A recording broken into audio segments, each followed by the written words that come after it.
खाली मुराद के घर का बाहर कढो। ये तो मुराद जो चाचू जेकॾहिं इहो कमु शाहनवाज़ जो आहे न त इहो अञा वधीक बहितर आहे। इनके अॻियां कयो।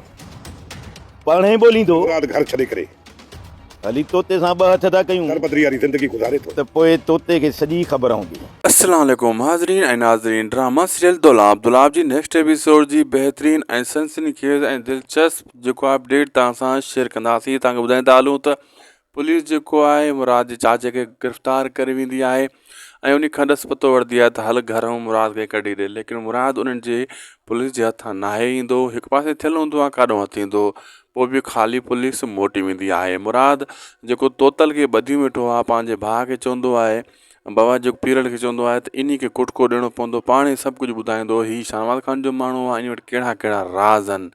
तोतल फ़िलहालु कुझु न ॿुधाईंदो, जॾहिं घणो कुटको ईंदो बाद में ॿुधाईंदो त असां वटि हीअ शयूं आहिनि, अली ख़ान बि असां वटि आहे।